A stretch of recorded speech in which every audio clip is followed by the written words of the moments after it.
उनका ये मानना था कि उन्होंने ये बयान एक ख़ास कैनेडियन कम्युनिटी को खुश करने के लिए दिया है, जिसके अंदर उन्होंने एक बड़ा ही यूनिक वर्ड जो था वो यूज़ किया।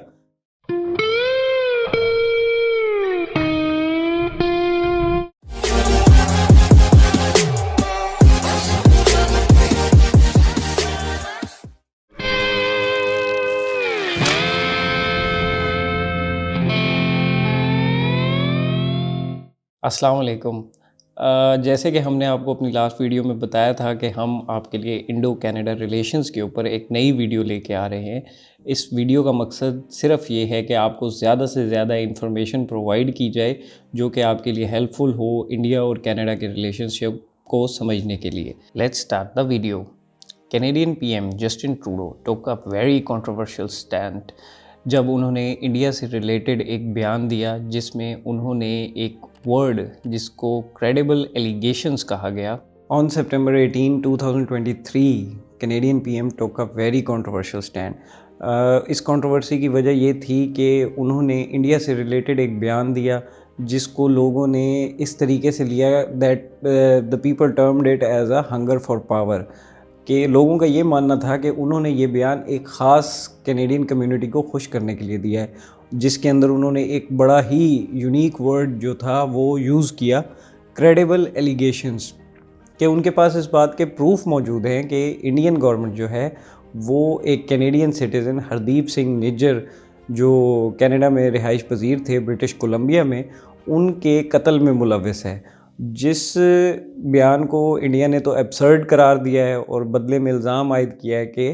कैनेडियन सरज़मीन भी जो है वो इंडिया में या इंडिया के ख़िलाफ़ टेररिज़म एक्टिविटीज़ में इन्वॉल्व है। अब दोनों मुल्कों में जब ये शदीद जुमलों का तबादला हुआ और टेंशन्स मज़ीद बढ़ने लगीं, तो दोनों मुल्कों ने एक दूसरे से डिप्लोमेटिक रिलेशनशिप्स जो थे वो ख़त्म कर दिए। कनाडा ने जो था वो अपने इंडियन एम्बेसडर को मुल्क छोड़ने का हुक्म दे दिया और इंडिया ने जवाब में जो था कैनेडियन सिटीज़न्स को वीज़ा इशुएंस ही बंद कर दी टिल फर्दर नोटिस। और उसका उन्होंने जवाब यही पेश किया कि कैनेडियन सरज़मीन जो है वो इंडिया के ख़िलाफ़ टेररिस्ट एक्टिविटीज़ में इन्वॉल्व है। अब जैसे कि आप लोगों को पता है कि इस सारे मामले को 5 साल से ज़ायद अरसा हो चुका है और एक ज़माने में जहाँ पे दोनों मुल्कों ने एक दूसरे के साथ ताल्लुकात को बेहतर करने के वादे किए थे, हर अच्छे बुरे हालात में एक दूसरे का साथ देने की कस्में खाई थी, तो आखिर ऐसी क्या वजह बनी कि दोस्ती के वादे झूठे निकले और रिलेशनशिप बेहतर तो ना हुए, मतलब हर गुज़रते वक्त के साथ उनके रिलेशंस में दरारें पड़ना शुरू हुई और दरारें अब गहरी होती जा रही हैं और जो उनके बायलैटरल रिलेशंस थे वो तब्दील होके रिटेलिएशन इन काइंड बन चुके हैं। देखा जाए तो दोनों मुल्क जो हैं वो G20 के भी मेंबर हैं और कॉमनवेल्थ के भी मेंबर हैं। तो जब 2010 में G20 समिट जो कनाडा में हुआ था, तो उसके ऊपर जब उस वक्त के जो इंडियन प्राइम मिनिस्टर थे डॉक्टर मनमोहन सिंह, उन्होंने शिरकत भी की थी, पार्टिसिपेट किया था इसके अंदर।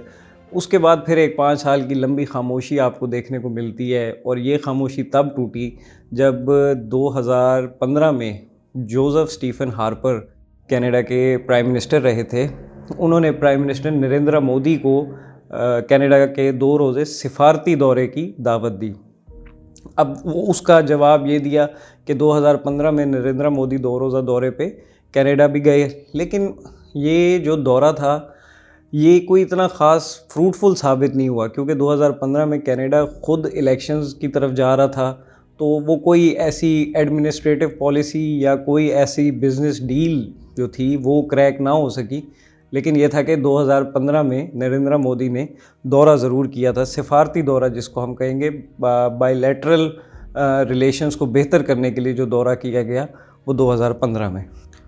और फिर अब आप रीसेंट टाइम्स में देख सकते हैं कि 2023 के अंदर जो इंडिया के अंदर एक जो G20 समिट हुआ उसमें उसको ये कहा जा रहा है कि 1999 जब से G20 की बुनियाद रखी गई है तब से लेके आज तक ये दुनिया का सबसे ज़्यादा वेल ऑर्गेनाइज्ड किस्म का जो G20 समिट था ये वो हुआ है। और उसके अंदर इंडिया ने कैनेडियन प्राइम मिनिस्टर को बिल्कुल ही इग्नोर कर दिया कि मतलब उनको लेने के लिए बिल्कुल एक DC लेवल के बंदे को उनको रिसीव करने के लिए भेजा, उनको होटल से गाड़ी नहीं मिली और वो आ नहीं सके समिट के अंदर।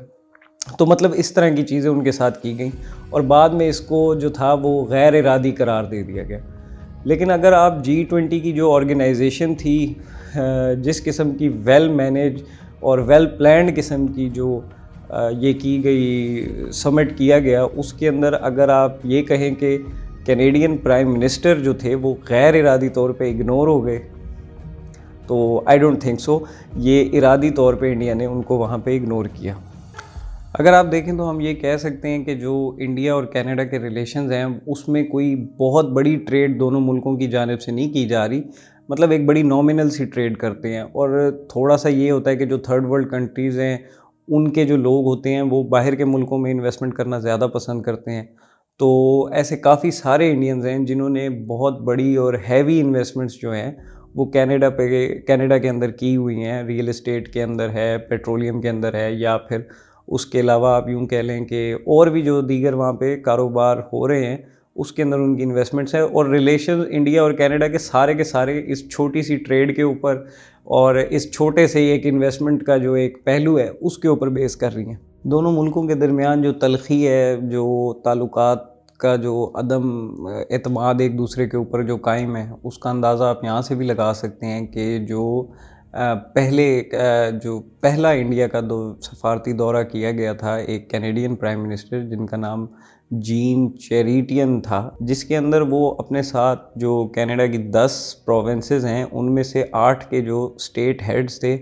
उनको साथ लाए थे। और नियरली आप यूँ समझ लें कि 250 से ज़ायद लोग जो थे,